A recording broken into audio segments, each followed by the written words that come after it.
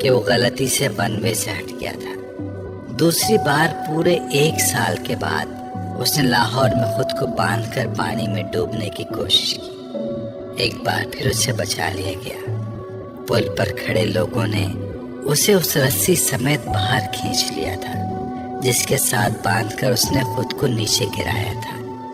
اس بار اس بات کی گواہی دینے والوں کی تعداد زیادہ تھی۔ اس نے خود اپنے آپ کو پانی میں گرایا تھا، مگر اس کے ماں باپ کو ایک بار پھر یقین نہیں آیا۔ سالار کا بیان تھا کہ کچھ لڑکوں نے اس کی گاڑی کو پل کے پاس روکا اور پھر اسے باندھ کر پانی میں پھینک دیا۔ جس طرح وہ بندھا ہوا تھا اس سے یوں ہی لگتا تھا کہ اسے واقعی ہی باندھ کر گرایا گیا تھا۔ پولیس اگلے کئی ہفتے اس کے بتائے گئے حلیے کے لڑکوں کو پورے شہر میں تلاش کرتی رہی۔ سکندر عثمان نے خاص طور پر ایک گارڈ اس کے ساتھ تعینات کر دیا جو 24 گھنٹے اس کے ساتھ رہتا تھا، مگر تیسری بار وہ اپنے باپ کی آنکھوں میں دھول نہیں جھونک سکا۔ خواب آور گولیوں کی ایک بڑی تعداد کو پیس کر اس نے کھا لیا تھا۔ گولیوں کی تعداد اتنی زیادہ تھی کہ معدہ واش کرنے کے باوجود اگلے کئی دن وہ بیمار رہا تھا۔ اس بار کسی کو بھی کوئی غلط فہمی نہیں ہوئی۔ اس نے خان سامہ کے سامنے ان گولیوں کے پاؤڈر کو دودھ میں ڈال کر پیا تھا۔ سکندر عثمان اور طیبہ سکندر شاکڈ رہ گئے تھے۔ پچھلے دنوں کے واقعات بھی انہیں پوری طرح یاد آ گئے تھے۔ وہ پچھتانے لگے تھے کہ انہوں نے پہلے اس کی بات پر اعتبار کیوں کیا۔ پورا گھر اس کی وجہ سے پریشان ہو گیا تھا۔ اس کے بارے میں اسکول، کالونی اور خاندان ہر جگہ خبریں پھیل رہی تھیں۔ وہ اس بار اس بات سے انکار نہیں کر سکا کہ اس نے خودکشی کی کوشش کی تھی، مگر وہ یہ بتانے پر تیار نہیں تھا کہ اس نے ایسا کیوں کیا تھا۔ بھائی، بہن، ماں یا باپ، اس نے کسی کے سوال کا بھی جواب نہیں دیا تھا۔ سکندر اے لیولز کے بعد اس کے بڑے بھائیوں کی طرح اسے بیرون ملک تعلیم حاصل کرنے کے لیے بھیجوانا چاہتے تھے۔ وہ جانتے تھے اسے کہیں بھی نہ صرف بڑی آسانی سے ایڈمیشن مل جائے گا بلکہ اسکالرشپ بھی، لیکن ان کے سارا پلانس جیسے بھگ کر کے اڑ گئے تھے، اور اب وہ اس سائیکو اینالسٹ کے سامنے موجود تھا جس کے پاس سکندر عثمان نے اسے اپنے دوست کے مشورے پر بھیجوایا تھا۔ ٹھیک ہے سالار، بالکل ٹو دا پوائنٹ بات کرتے ہیں۔ مرنا کیوں چاہتے ہو تم؟ سالار نے کندھے اچکائے۔ آپ سے کس نے کہا کہ میں مرنا چاہتا ہوں؟ خودکشی کی 3 کوششیں کر چکے ہو تم۔ کوشش کرنے اور مرنے میں بڑا فرق ہوتا ہے۔ تینوں دفعہ تم اتفاقاً بچے ہو، ورنہ تم نے خود کو مارنے میں کوئی کسر نہیں چھوڑی تھی۔ دیکھیں، جس کو آپ خودکشی کہہ رہے ہیں میں اسے خودکشی کی کوشش سمجھتا ہوں۔ میں صرف دیکھنا چاہتا تھا کہ موت کی تکلیف کیسے ہوتی ہے۔ وہ اس کا چہرہ دیکھنے لگا جو بڑے پرسکون انداز میں انہیں سمجھانے کی کوشش کر رہا تھا۔ اور موت کی تکلیف تم کیوں محسوس کرنا چاہتے ہو؟ بس ایسے ہی، تجسس سمجھ لیں۔ سائیکو اینالسٹ نے ایک گہرا سانس لے کر اس 150 IQ لیول والے نوجوان کو دیکھا جو اب چھت کو گھور رہا تھا۔ تو ایک بار خودکشی کی کوشش سے تمہارا یہ تجسس ختم نہیں ہوا؟ اوہ، تب میں بے ہوش ہو گیا تھا، اس لیے میں ٹھیک سے کچھ محسوس نہیں کر سکا۔ دوسری بار بھی ایسا ہوا، تیسری بار بھی ایسا ہوا۔ وہ مایوسی سے سر ہلاتے ہوئے بولا، اور اب تم چوتھی بار کوشش کرو گے؟ یقیناً میں محسوس کرنا چاہتا ہوں کہ درد کی انتہا پر جا کر کیسا لگتا ہے۔ کیا مطلب؟ جیسے جوائے کی انتہا ایکٹیسی ہوتی ہے، مگر میری سمجھ میں نہیں آتا کہ خوشی کی اس انتہا کے بعد کیا ہے۔ اس طرح درد کی بھی تو کوئی انتہا ہوتی ہوگی جس ایکٹیسی میں آپ کچھ بھی نہیں سمجھ سکتے۔ میں نہیں سمجھا۔ فرض کریں آپ ایک بار اسٹرپٹیز دیکھ رہے ہیں، بہت تیز میوزک بج رہا ہے، آپ ڈرنک کر رہے ہیں، آپ نے کچھ ڈرگز بھی لی ہوئی ہیں، آپ ناچ رہے ہیں، پھر آہستہ آہستہ آپ اپنے ہوش و آواز کھو دیتے ہیں۔ آپ ایکٹیسی میں ہیں، یعنی سرور میں ہیں۔ آپ سرور میں ہیں، کہاں ہیں، کیوں ہیں، کیا کر رہے ہیں، آپ کو کچھ بھی پتہ نہیں، لیکن آپ کو یہ ضرور پتہ ہوتا ہے کہ آپ جو کچھ بھی کر رہے ہیں وہ آپ کو اچھا لگ رہا ہے۔ میں جب باہر چھٹیاں گزارنے جاتا ہوں تو اپنے کزنز کے ساتھ ایسے بارز میں جاتا ہوں۔ میرا پرابلم یہ ہے کہ ان کی طرح مدہوش نہیں ہوتا۔ I never get wild with joy۔ مجھے ان چیزوں سے اتنی خوشی نہیں مل پاتی جتنی باقی لوگوں سے ملتی ہے، اور یہی چیز مجھے مایوس کرتی ہے۔ میں نے سوچا کہ اگر سرور کی انتہا پر نہیں پہنچ سکتا تو شاید میں درد کی انتہا پر پہنچ سکوں، لیکن وہ بھی نہیں ہو سکا۔ وہ خاصا مایوس نظر آ رہا تھا۔ تم اس طرح کی چیزوں میں وقت ضائع کیوں کرتے ہو؟ اتنا شاندار اکیڈمک ریکارڈ ہے تمہارا۔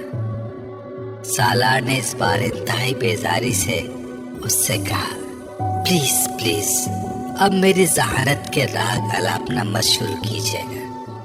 مجھے پتا ہے میں کیا ہوں، تنگ آ گیا ہوں اپنی تعریفیں سنتے سنتے۔ اس کے لہجے میں تلخی تھی۔ سائیکو اینالسٹ کچھ دیر اسے گھورتا رہا۔ اپنے لیے کوئی گول کیوں نہیں سیٹ کرتے تم؟ میں نے کیا ہے کیا؟ مجھے خودکشی کی ایک اور کوشش کرنی ہے۔ مکمل اطمینان تھا۔ کیا تمہیں کوئی ڈپریشن ہے؟ ناٹ یٹ آل۔ تو پھر مرنا کیوں چاہتے ہو؟ ایک گہرا سانس۔ کیا آپ کو ایک بار پھر سے بتانا شروع کروں کہ میں مرنا نہیں چاہتا، میں کچھ اور کرنے کی کوشش کر رہا ہوں؟ وہ اکتایا۔ بات گھوم پھر کر وہیں آ گئی تھی۔ سائیکو اینالسٹ کچھ دیر سوچتا رہا۔ کیا تم یہ سب کسی لڑکی کی وجہ سے کر رہے ہو؟ سالار نے گردن موڑ کر حیرانی سے اسے دیکھا۔ لڑکی کی وجہ سے؟ ہاں، کوئی ایسی لڑکی جو تمہیں اچھی لگتی ہو، جس سے تم شادی کرنا چاہتے ہو؟ اس نے بے اختیار قہقہ لگایا اور پھر ہنستا ہی گیا۔ مائی گاڈ، آپ کا مطلب ہے کہ کسی لڑکی کی محبت کی وجہ سے میں نے خودکشی؟ وہ ایک بار پھر بات ادھوری چھوڑ کر ہنسنے لگا۔ لڑکی کی محبت اور خودکشی، کیا مذاق ہے۔ وہ اب اپنی ہنسی پر قابو پانے کی کوشش کر رہا تھا۔ سائیکو اینالسٹ نے اس طرح کے کئی سٹینس اس کے ساتھ کیے، اور ہر بار نتیجہ ڈھاک کے وہی 3 بات رہا۔ آپ اس کو تعلیم کے لیے بیرون ملک بھجوانے کے بجائے یہیں رکھیں اور اس پر بہت زیادہ توجہ دیں۔ ہو سکتا ہے یہ توجہ حاصل کرنے کے لیے یہ سب کرتا ہو۔ اس نے کئی ماہ بعد سالار کے ماں باپ کو مشورہ دیا، جس کا نتیجہ یہ ہوا کہ اسے باہر بھجوانے کے بجائے اسلام آباد کے ادارے میں ایڈمیشن دلوایا گیا۔ سکندر عثمان کو یہ اطمینان تھا کہ وہ اسے اپنے پاس رکھیں گے تو شاید وہ دوبارہ ایسی حرکت نہ کرے۔ سالار نے ان کے اس فیصلے پر کسی رد عمل کا اظہار نہیں کیا، بالکل اسی طرح جس طرح اس نے ان کے اس فیصلے پر کبھی خوشی کا اظہار نہیں کیا تھا کہ اسے بیرون ملک تعلیم کے لیے بھجوایا جائے گا۔ سائیکو اینالسٹ کے ساتھ آخری سیشن کے بعد سکندر عثمان اسے گھر لے آئے۔